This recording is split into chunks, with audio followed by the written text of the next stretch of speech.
Welcome to Sex, Lies, and the Truth, a podcast devoted to the stories of people discovering biological family they didn't know about, digging for the truth, and learning who they really are. I'm Jody Klugman-Rabb, a licensed marriage and family therapist with my own DNA story. My name is Christina Fitzgibbons. I'm a genetic and investigative genealogist.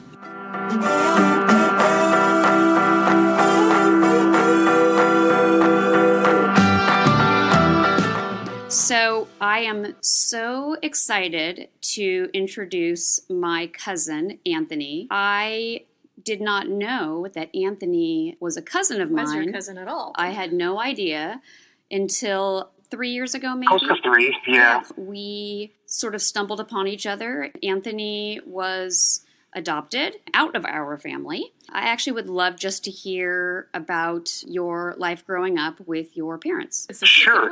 take it away. Take it away. So- Welcome and thank you. This is Thank you. super exciting. I have my own sex, lies, and the truth in my own family, just like everybody else does. Yep. Yes, I think it's every family has a little bit of that, right? You know, for me, in discovering this whole other family that's out there has been pretty amazing and just an amazing experience and journey. I discovered Christina through, I guess it was Ancestry was the first one. I received a DNA test kit as a birthday gift from my wife. It was really just to see, wow, what nationalities are you really? And so with that, that's what I thought I was going to get. Little did I know that on Ancestry, it linked you with other DNA relatives. Other people. And Surprise, so surprise. I discovered that portion of it.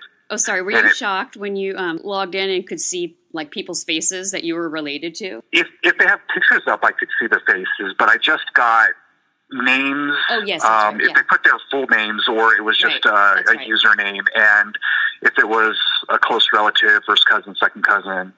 And so you popped up towards the top, and when I discovered that, it blew me away, and I'm like, okay, this is going to be really interesting, and I don't know what to do from here, except I'm going to just let this, process and wait before I reach out.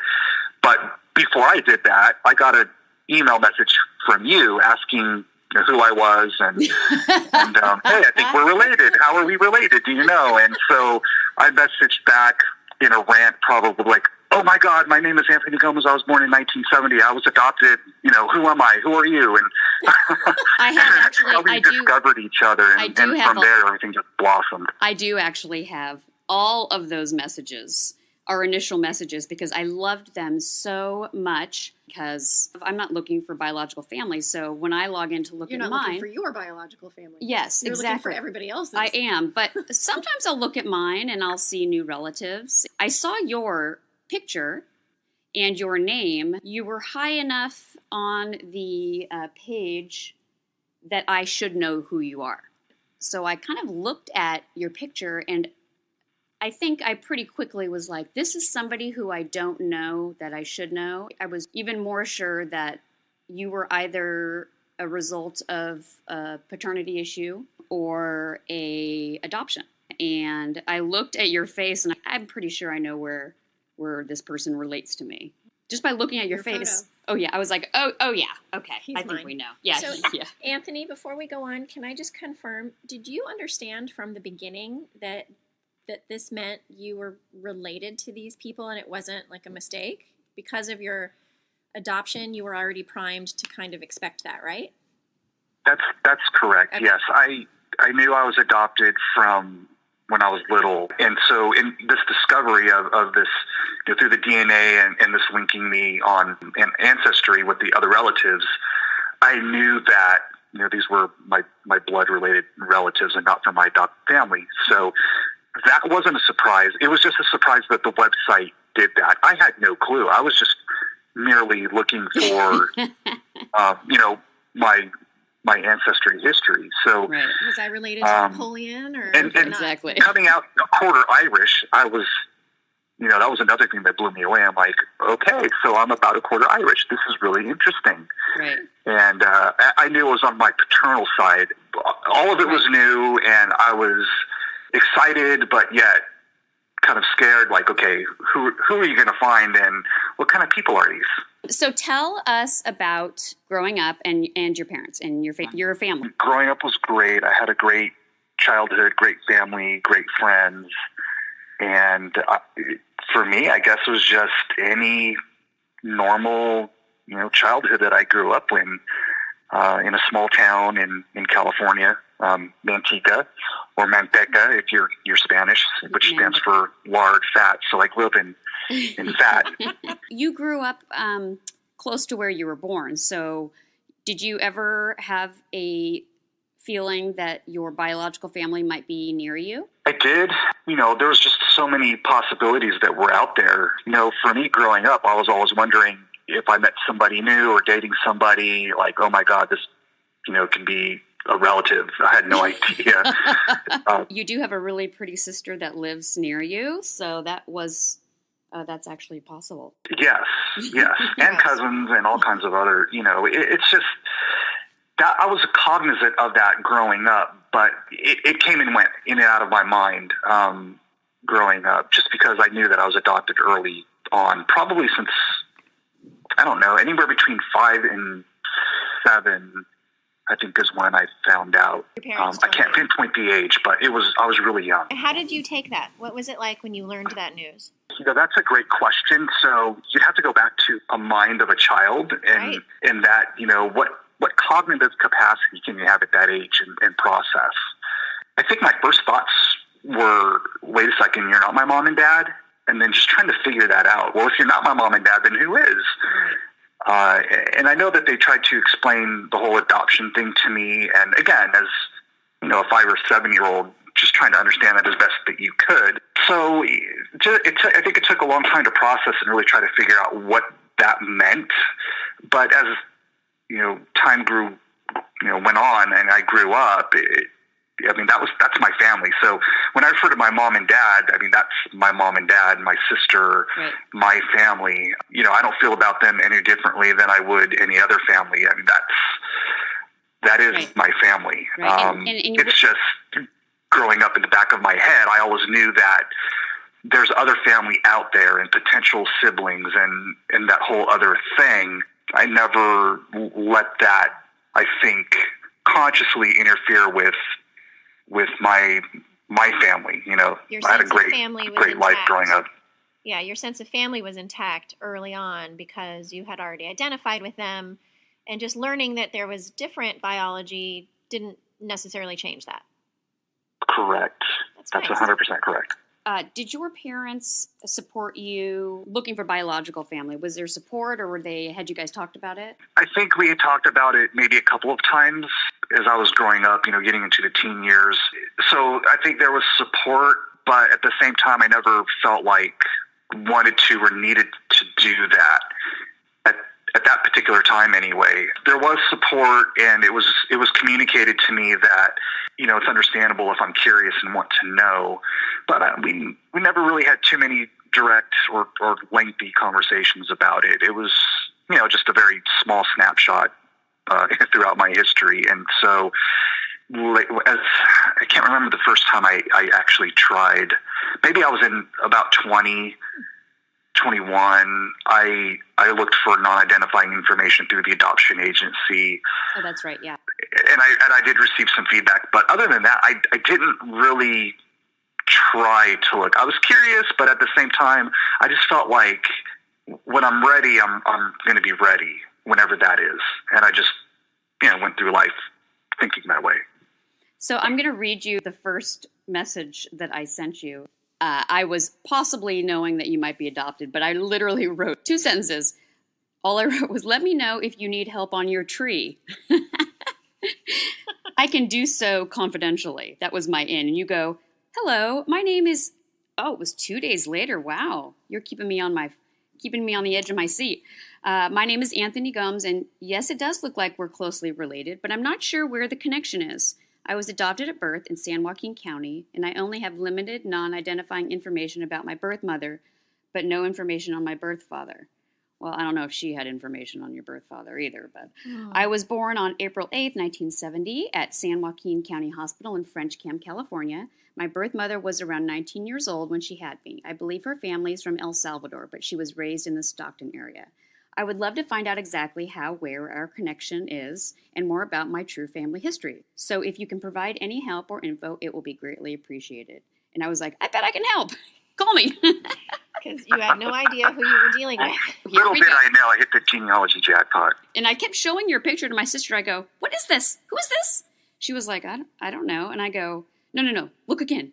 Then we got all snoopy and interested. We were going to find out. He is your uncle's son. Once Anthony and I had connected on Ancestry, and I went through your DNA and confirmed you were related to me through my mother's side, I was fairly sure that you were my mother's brother's son. Looking at your picture, I said, he looks so much like my Uncle Reed and that whole side of the family. But, reading your message too, saying that you knew the birth mother was from El Salvador, I could see that you were mixed with our side and her side, but you really had a strong resemblance to my uncle. Again, I was really excited for you because I knew how non-judgmental and sort of casual, and I say the word casual, but I did not think my uncle was going to have a negative reaction. You did your due diligence and tried to rule everything out and make sure that we could focus on Reed. And you communicated that, and you ended up showing me his picture, and I looked at his picture. I think there was one, it was older, and then one from when he was, when he was an adult, and then one when he was in high school. Yeah. And I looked at those pictures, and I thought, oh my God. I know. Yeah, I know where this is going. Oh, and wow. so we had discussed that, and we said, okay, this has to be it. Let's continue to move forward. And you said you were going to initiate contact with him and have a discussion with him to see what he knows or remembers. And I think once you did that, then we ended up taking a swab test. Right. We had the DNA through a commercial website, which is, through Ancestry, and it showed your relation to me and to other people in our family. He had not taken a DNA test through one of those sites, so it was not 100% confirmed. And so He eventually did, though. He did. So after we had connected, I think I purchased and sent out an identigene paternity test that you can get at literally at Walgreens. Okay. Or a CVS something. It's a just paternity, and it's not like one of the commercial tests where it's the autosomal test, which includes mom and dad, and it sort of gives you a bigger picture. It just says yes or no. That was lovely to be purchasing a paternity drug test at my local drugstore in my little town. I'm sure I was literally so worried that someone was going to be like, well, I saw Christina at the CVS and she was buying a paternity test. And then all of a sudden, that's how the rumors get started. Yeah. I actually purchased 2 that day, one for you and one for somebody else, not me. And so now what kind of relationship do you have? We have a good relationship. We talk on the phone at least once a month. Sometimes it's every couple of weeks, but at least once a month, we'll give each other a call and we'll talk on the phone about 45 minutes to an hour. And we met at Christina's about a year ago, maybe a little bit more. Yeah. You have to refresh my mind, Christina. Yeah, I think it was last summer. But we did meet, and we had a good meeting. Oh, it's just surreal. Yeah, it's a little awkward, isn't it? Yeah. So surreal to see. You see the pictures, you hear the voice, and then you're present in front of this person who you resemble and who you have never had any resemblance to anyone in your family before. But all of a sudden, here's this person, and it's amazing. And Christina's right. His attitude about it was perfect. Not judgmental. He was, all in the whole thing. And to the point to where he was like, okay, I have a son now. I'm going to drive and come and see you. Where are you at? He didn't realize I was in Texas. He thought I was in California. So he was ready to, once it was confirmed, ready to jump into his truck and drive on down and meet me. So isn't that amazing? And it's so interesting to me too, because neither of you are needy people. It was almost like you were at the same level of what you guys both wanted, which was exactly what you have right now. You're like, this is me, I want my information, and you got lucky. he had a lot of great information for you, except he didn't have a lot of information about your birth mother. Oh. Right. The story there? Right. Yeah. Well, I'll let you maybe talk a little bit about birth mom. Sure. I'm not sure where to start. I guess we can start with Reed. Yeah, exactly. With him and his story, because sure, that was the burning question of, do you know who this woman is? And no, he didn't. He didn't recall anything really. He had to search his memory banks because that was a long time ago. And it was the 60s. It was 1969, and he's very vocal and open about, hanging out at the river and partying with his friends, like a lot of other people were doing. So, yeah, he probably, like most people from the 60s, has limited memory of some drug-induced memory problems of the shenanigans. Yeah. I was really trying to be kind, but that's accurate. That's an accurate picture. Pretty much. Well, so the bottom line up front is, I'm a love child. I'm a product of that era. He told a story. He remembers meeting a young Latina girl out at a park. Him and his friends were out there hanging out, partying, and this person showed up and hung out and started to get acquainted. And I guess they took it to the beach by the river, the Delta, and they continued to party, and things happened. And oh yeah, they did. And that was it. That was it. That was the one time that he remembers meeting her. He doesn't remember meeting her again. He would often show up at the same park and hanging out, wondering if he was going to see her again, and he said he never did. So it was a one-park she is also a mystery to him. Well, he went to that river every weekend for many years, so I think if there was an opportunity for him to see her again, he would have. He was hoping. Well, he probably was like, hey, I remember that girl. All right. Yeah. So then they went their separate ways, it sounds like? It sounds like. I'm not really sure. Again, the memories that at least he has, I don't know what she has, can be a little suspect. What's interesting is that through investigating, mostly from Christina, it's come to the realization that they both have mutual friends that they still know. I think there's a lot to the story that I don't know, that we don't know. And I can only speculate. I truly believe that he's telling the truth when he doesn't recall and doesn't know. But there's so many similarities of friends that they share, even on Facebook. I think she knows, or she finally made a connection years later and realized potentially that who I thought the father was maybe isn't, and it's this other person that I know. Or maybe she just doesn't remember. Again, it's that era. So, and there's no judging. Are you under the impression that she did not know it was him?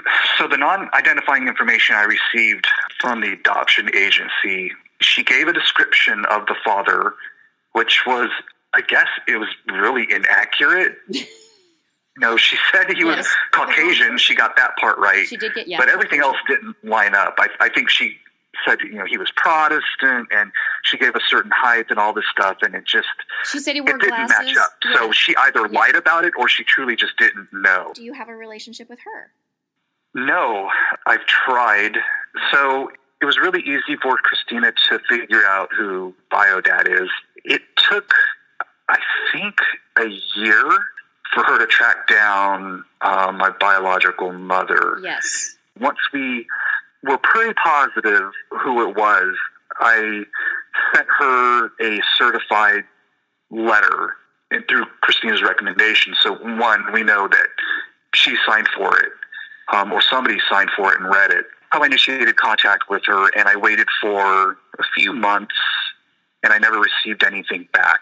Oh, but that must have been I did know that somebody with her same initials signed for that letter, so I knew that somebody received it. And I sent it, by the way, for her to receive it on my birthday. So I sent it overnight on April 7th, and she received it on April 8th and signed for it. So happy birthday to me. Oh, gosh. I know. Well, and it was such a big risk, too, because you were ready for this part. So, it was happening. And it just so happened, I think, the timing of when I found her was the week of your birthday. I liked that you did it that day because it sort of gave you the best chances of, her knowing that you were, not a fraud or something else. So in the letter was a really brief, as it should be. Yeah, as letter. Jody knows all about the certified letters. I do. The certified letter also did nothing for me. Yeah, my bio dad wouldn't have any of it. Yeah. So. In fact, he didn't even sign for it, did he? He refused it. Yeah, he refused it. Oh, wow. That was a good one. Yeah, good times with bio parents, right? I wrote it without wanting to put pressure or seem like I was judgmental. I think I even spelled it out. Hey, what happened then happened then. There's no judgment. I've had a great life. I just introduced myself, let her know that I was very open and receptive to the situation, no matter what. And I was hoping at the very least to hear some feedback from her, and at the most to have some sort of relationship, whatever that could be. Right. And I never response back. Right. And I think in that letter, and I do this, I think, even with Jody's, like the basics that I believe that you're entitled to, which are acknowledgement, what the story is, right? If there is a story to be remembered about the circumstances between him or her with the other parent, and medical information. And really, those three things are where I believe people are morally obligated to respond. You're not entitled to a meet and greet, even though I do think that's sort of the fourth thing that you should have, but you're not, entitled to an invitation to holiday dinner. But with those three other things, when there is no response, I have a problem with that, because I think those are minimal things that you're entitled to. I was not going to let it end there for you, for sure. Well, I think the key thing you said is acknowledgement. I think in the end, at least for me, but I imagine for most people that are adopted, and you make this discovery, is to have that acknowledgement. And I never received that. So from that point on, it was, almost needing some validation from her that, yes, you do exist. Yes, I gave birth to you. And that took valid. An extraordinary long time to get from her. And I didn't even get it that directly. It was more indirectly. As you were sort of clamoring for that little tiny bit of information, of course, it's upsetting because, again, you're not asking for a lot. And you've got other people in your biological family on your mother's side who did acknowledge you. Can you tell us a little bit about that? In waiting for feedback from my biological mother, Rose, we did discover information about my aunt, her sister, and then half-siblings, and I think we found email addresses and phone numbers and Facebook information and all that stuff. So I knew how to contact them, or at least we had leads to contact. After months, I think half a year went by probably, and not receiving any feedback, I thought about reaching out to my aunt on that side, Linda. And I had a few different phone numbers that I could try. I had a Facebook and all this stuff. So I did. I tried various phone numbers. Some of them did not work. One of them led Gene. That was like an old school answering machine. It didn't have a person's voice. It was more of a robot voice. And I left a message. And then I reached out through Facebook and sent actually the first time I tried to send a Facebook message, it wouldn't let me send it. God, how frustrating. You're trying so hard to make contact. It was frustrating. And I waited a couple of days. And the interesting thing is, after a few days, I went back and I'm like, I'm going to try it again. And I went to send a message and it went through. I didn't do anything different. I don't know why it went through. Maybe it was more than a few days. Maybe it was like a month. But the second time it went through, and I woke up the next morning and I found a reply back from her. Oh, and wow. It was a very sweet, welcoming message, and she gave me some validation. And I think some of the words that she she wrote back to me I was wondering when you were going to find us.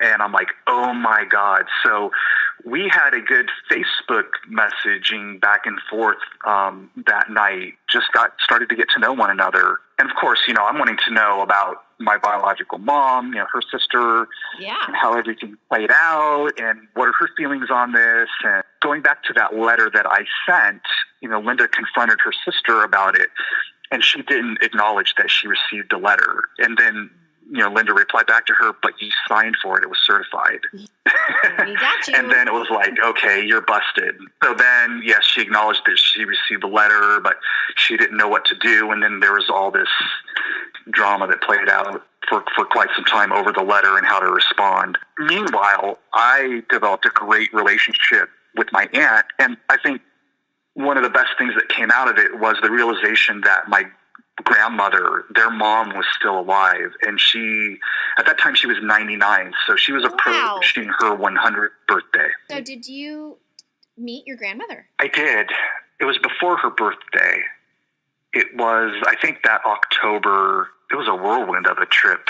I spent the one day meeting Christina and my bio dad and that side of the family one day, and then the next day I met the other side, except for my biological mother. But I met my aunt and my grandmother and my cousins, and it was just like it happened in 1 second, It's overwhelming. And it was in a way overwhelming, although emotionally I didn't feel overwhelmed.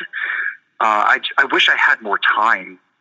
Is really what I left feeling like. Oh my God, I want more time with everybody, and it's just time that I didn't have, unfortunately. So Mom has some limitations that she's not capable of engaging, right? Yes, and so I think for a long time, Christina and I and Aunt Linda tried to figure out why was she not engaging, and I think that's still somewhat of a question today. Yeah, it sounds unresolved. It is. I think she feels it's resolved, but I still don't. A lot has happened since then, so I don't know where to start with all of that. But I guess it'll start with. So I met my aunt. We tried to get Rose to engage, and for whatever reasons, we could speculate, but she didn't. She was having a difficult time. Although the interesting thing was she loved the messages that I was sending and the pictures of myself growing up, of my children, her grandchildren. You guys were filtering messages through the aunt. Yeah. Linda was our go-between. Yeah. Unfortunately for Linda. So I wonder if she just didn't feel safe about engaging with this, maybe because of some shame, and she couldn't get over it. That could be one of the things, one of many. The thing that she kept saying was, well, what are my other grandchildren going to think of me? What are other people going to think of me? Yeah, that's shame. But you also have children, and so they are grandchildren biologically. Well, what are they going to think?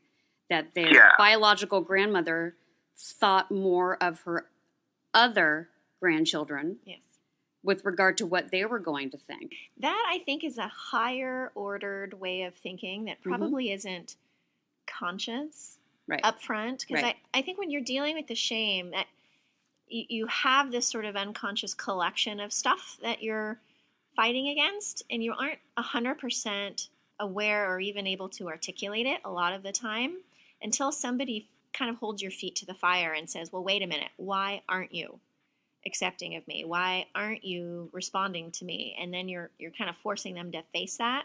And it's just nebulous and uncomfortable and easy to avoid in order to deal with the discomfort better. It's just how it sounds. Yeah, that makes sense. And I consciously tried to give her the space and take all the time that she needed. So I wasn't necessarily trying to put pressure. It was just conversations through my aunt every now and then, and hey, have you heard from her? How is she doing? And tell her I said hello whenever you speak with her again. I was trying to not put pressure and put her in an uncomfortable or defensive position. Oh, that's good. That's not what I did. No. I did the opposite. You did the opposite. But, time went on. The shooting massacre in Las Vegas occurred, and that struck a chord with me for many reasons. But, that life is too short. You never know what's going to happen and when. And so here I'm trying to initiate some kind of contact with her and have her, be receptive of that. At the same time, I know that I have a brother and sister that are out there that know nothing of me. And at this point, there's been a lot of time that's passed.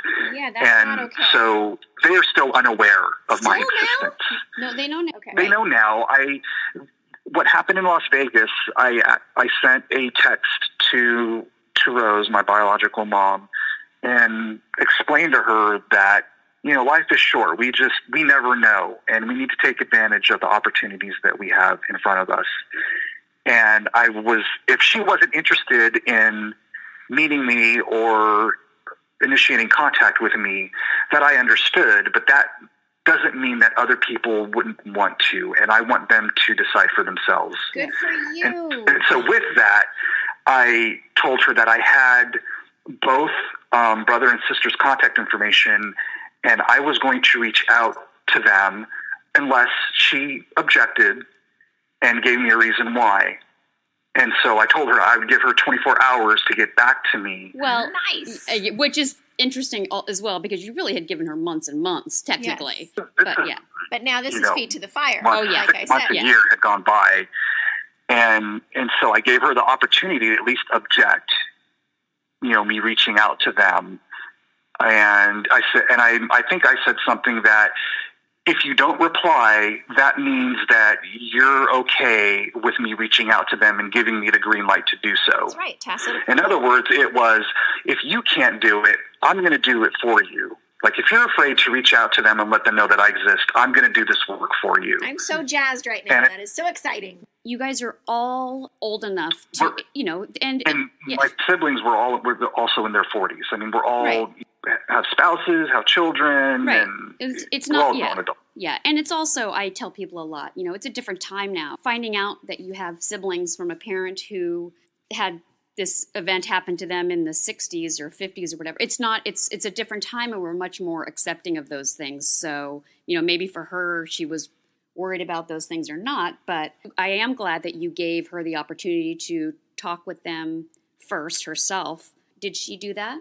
She didn't respond to my message. She didn't do anything. Her silence to me was, go ahead and contact them. At that point, I had developed a good enough bond and relationship with my aunt that I had a lot of, information about the family and personalities, and we felt best that my brother Miles would be the one that I would contact. It seemed like he would be the most open and receptive.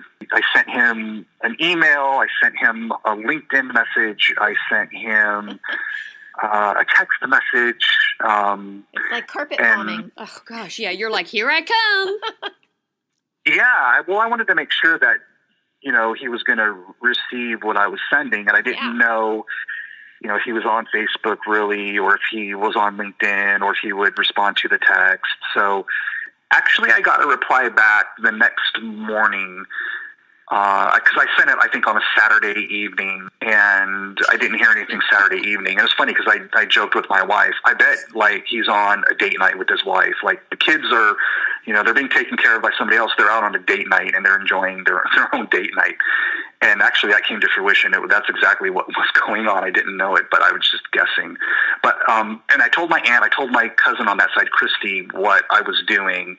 And so the next morning, I received, I think it was a phone call or a text. Maybe it was a phone call from Christy. And she said, "Oh my God, I got a call from Miles, and he saw your message, and he was wondering if I was playing a joke on him, because we always joke around, or we used to joke around like that, and he thought I was pranking him. He's going to respond." And yeah, that's a so pretty. I waited, and a few hours later, I received a text message from him saying he just really couldn't believe it, and he was trying to process it all, and he was going to think about things, and he was going to get back to me, and I was going to hear from him shortly. The interesting thing was he didn't want to have a phone conversation until we met. He wanted to meet first face to face. This is the part that is interesting to me, how Miles managed this new relationship or this revelation. It actually is, I've never in my life ever heard of anybody going about it this way, but and in all fairness, there's no blueprint for this. There really. Isn't, but it also is, except for now that there is kind of that we're doing this.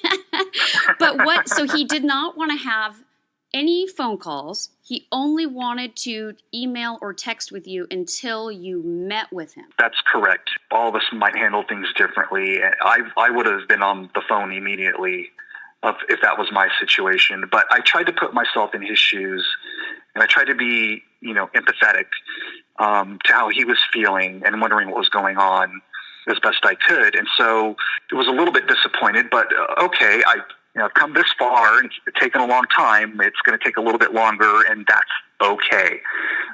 He needs to process things in his own way or deal with it in his own way, and that's okay. I'll wait for the time that we meet.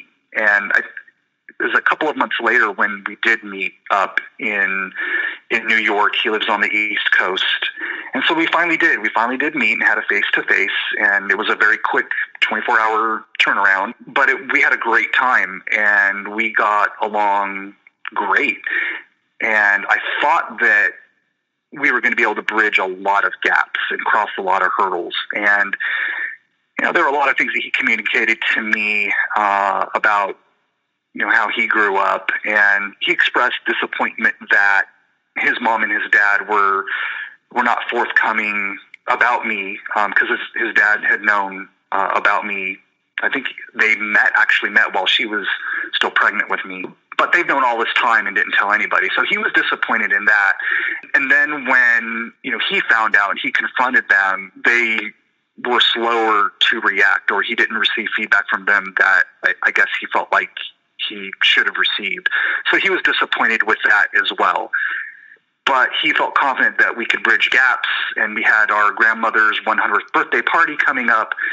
And so the idea was that we would all be there and had bridged these gaps well before then, so we could all be there comfortably.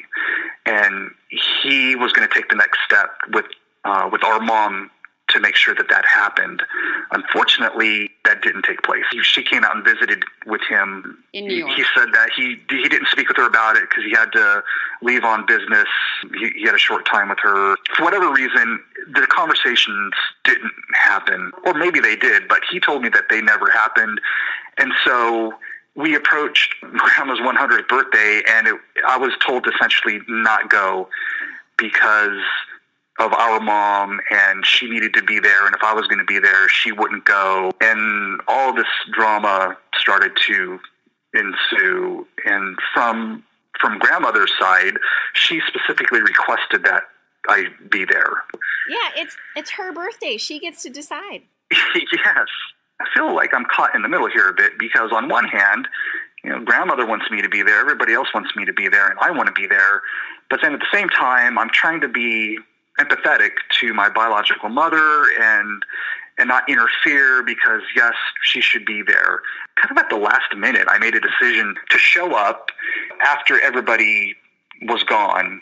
So they had their party, and after everybody left, then I showed up and had my visit with Grandma, and that's the way that it played out. And I felt like by doing that, I was respectful to everybody.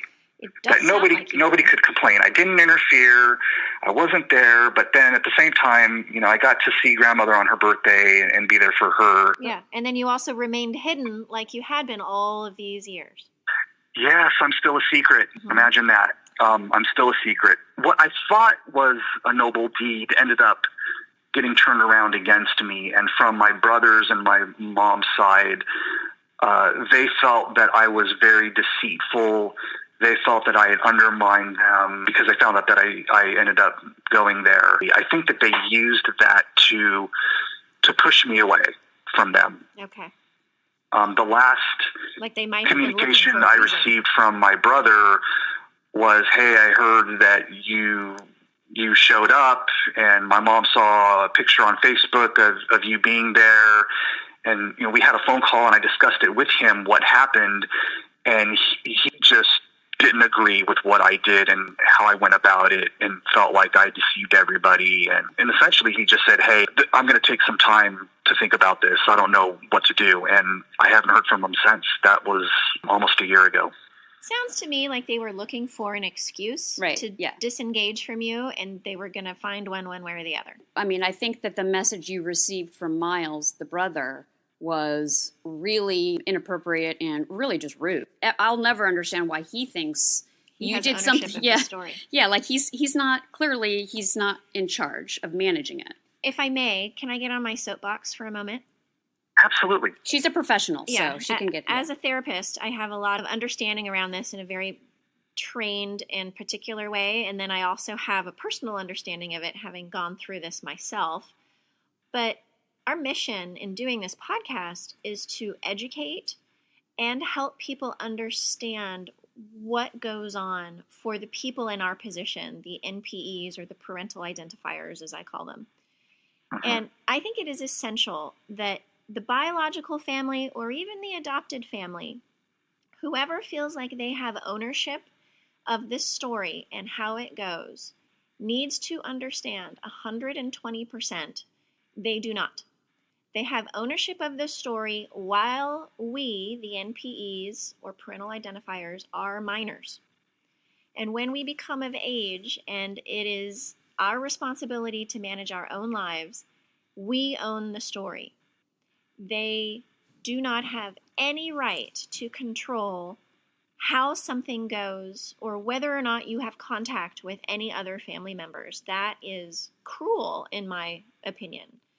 And I agree with Christina that there are some basic inalienable rights, just based on the fact that we are humans, that we should have access to our story, not just our immediate family from our birth story, but our ancestral story as well. Who are the people that I come from that have any sort of impact into who I am? And access to meet anybody who is willing. If anybody is willing to be met and start any type of relationship, then that should be allowed and granted. So I'll get off my soapbox now and just say I'm really, really sorry that didn't happen for you.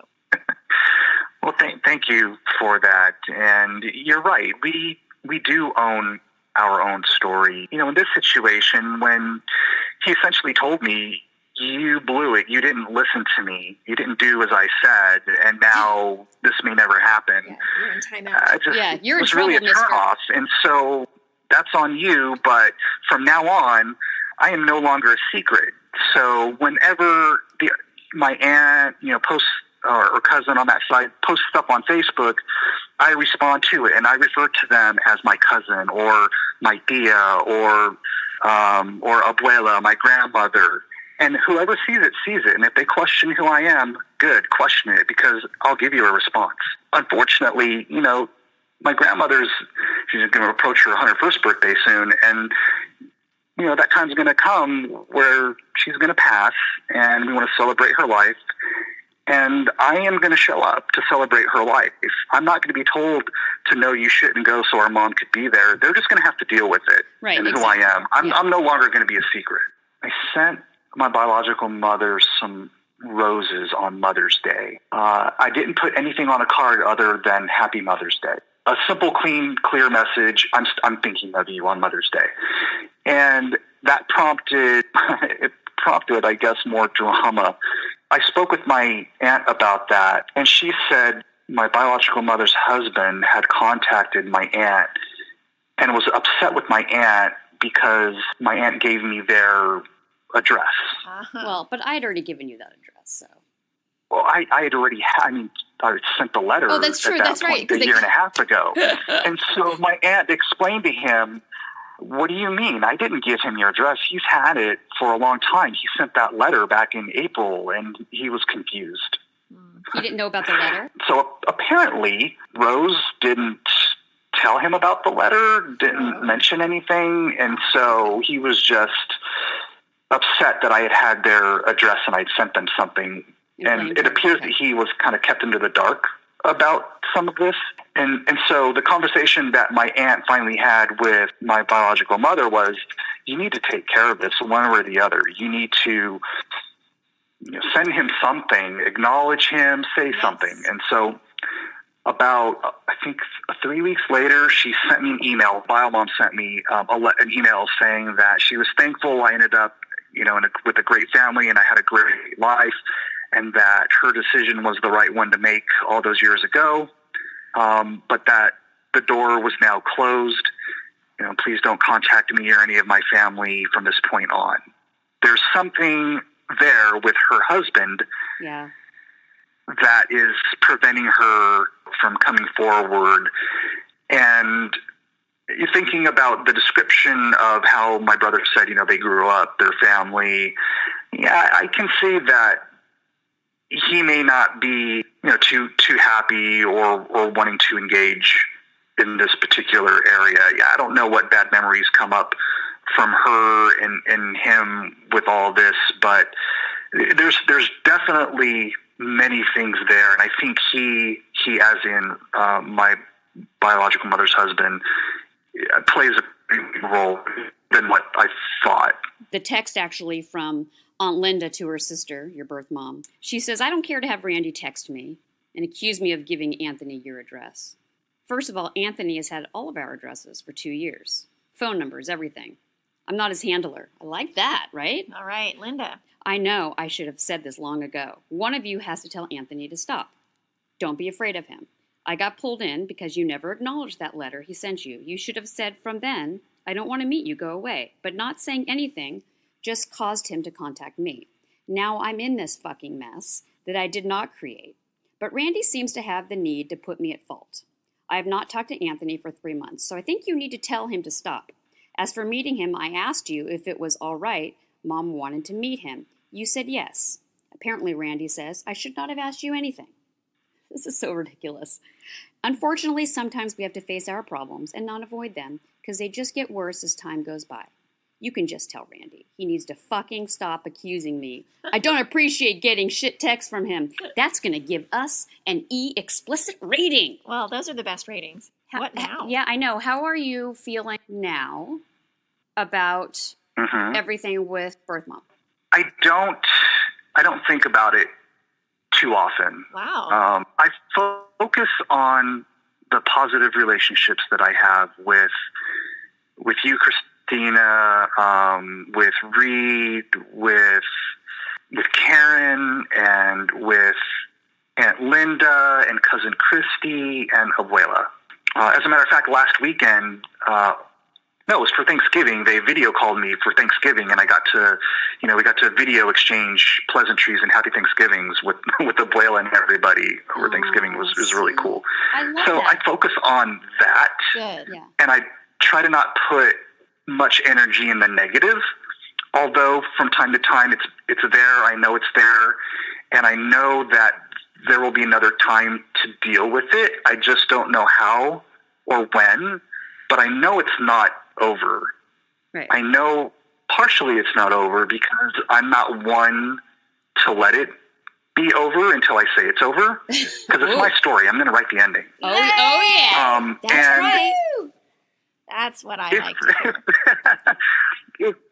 if that means that I have to fly wherever I have to fly to where Rose is at, and show up and introduce myself to let her know I'm real, I'm here, you have to face me, and that's all I need, then that's what I'm going to do. I want to face her face to face just so I could lay my eyes on my biological mother, and she could lay her eyes on me. And if after then we part ways and never hear from one another again, then I think that will give me the closure that I need. Amen. And when you do that, can we have the footage of it, please? Yeah. She's never answering her door. She's totally going to start wearing disguises all over. Or she'll pull what my bio dad did and say that it's not her. Oh, that's true. Yeah, Jody's dad did say, Yeah. I don't know who you're talking about. Yeah, he doesn't live here. Yeah, exactly. I was thinking maybe we can try to find a book or something for her to read, and maybe we could send it to her about how to deal with the realities of life. I'm Now, trying to write that book right now. So Jody will write it. So hurry up and write it. I'm trying. We'll send a first copy autographed. So I found out that they're actually going to move to Connecticut where Miles is at. I don't know when, but so I might end up flying to Connecticut instead of Bay Area having to do this. But I see it. then I can confront my brother at the same time. In my mind's eye, the way that I see this playing out is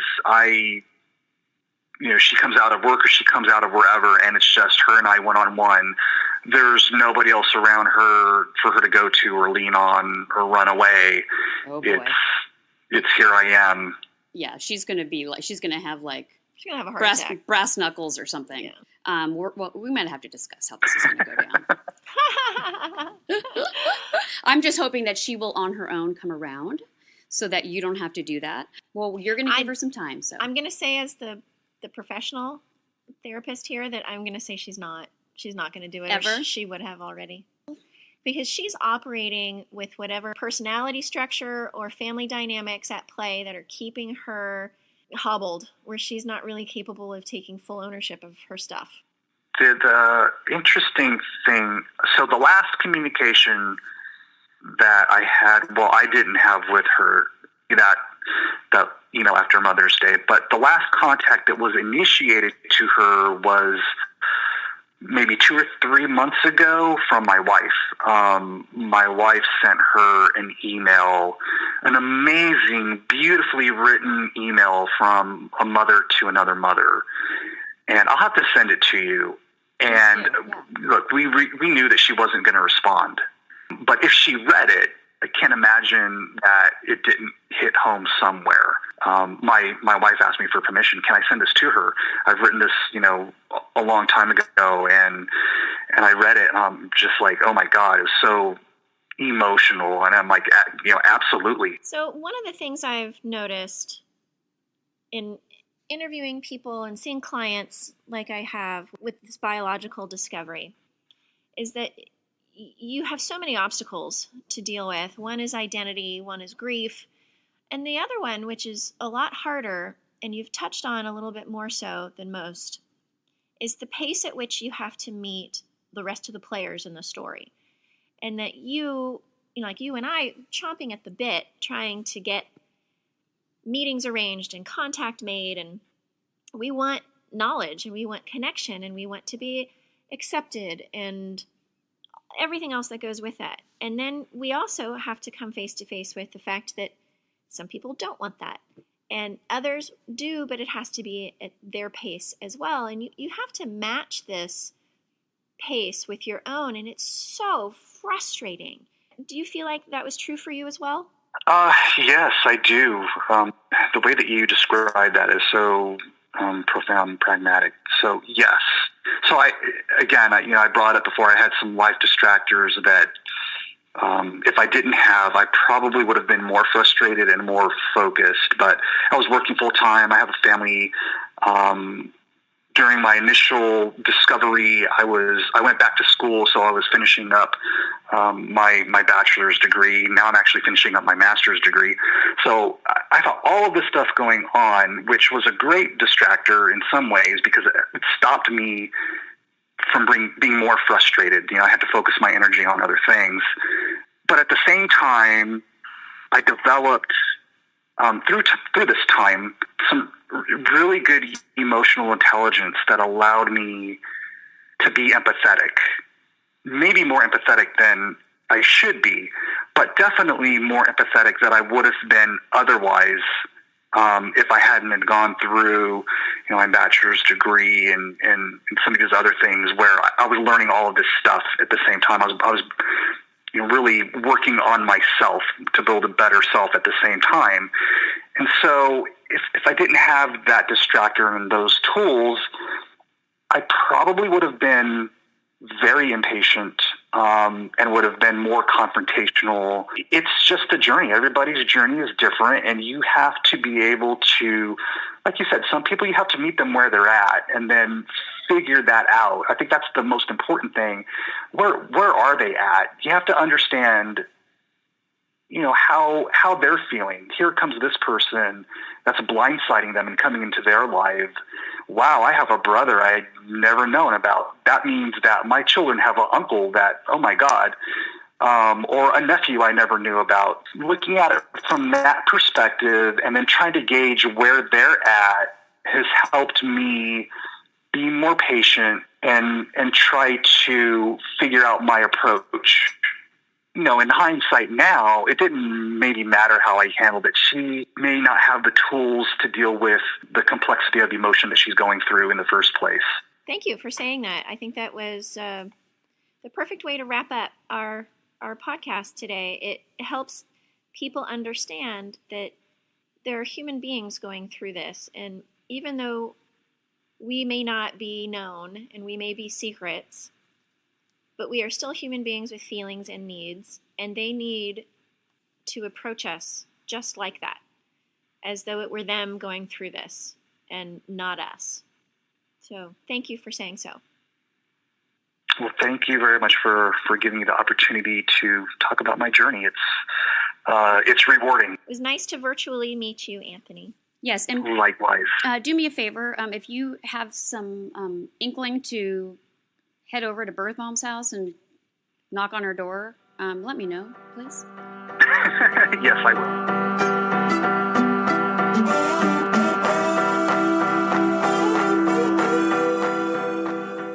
We hoped you liked this episode, and if you did, please give it a 5-star review on iTunes, Google Play, and Podbean. If you want to get in touch with Christina or me, you can find us at sexliesandthetruth.com. I'm Jody Klugman-Rabb. Thanks for listening.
Well, one of the interesting little facts about birth dad, my dear Uncle Reed, is that he has a daughter who is 6 months older than you. So while he was out at the river with your birth mom, he had a pregnant girlfriend who was about 3-ish months pregnant. So, that's an interesting, I did the math on that, by the way. I did, like, when I found out about you, I pulled out my calendar and said it was a really good summer. The summer of 69. It was the summer of 69. Holy shit. It was the summer of 69. You know what? That's why they wrote that song. Okay. What's the other tidbit? What's the other tidbit? Let me think about the other thing. From him. Let's see. Oh, one of the things I think that's interesting is that, and I said this a little bit earlier, but my uncle went to that same place every weekend for years. And even now, he lives up in Oregon. He is still friends with all the people he was hanging out with then. And well, not Rose.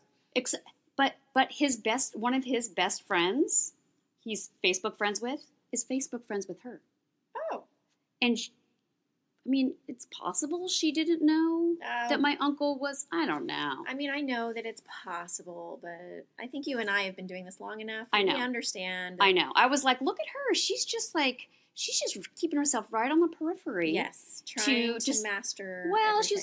she's just so she knows who's where and who's what. And I wonder if she was able to see that my uncle had connected with Anthony before we found her, because it did take me a little bit of time to find her.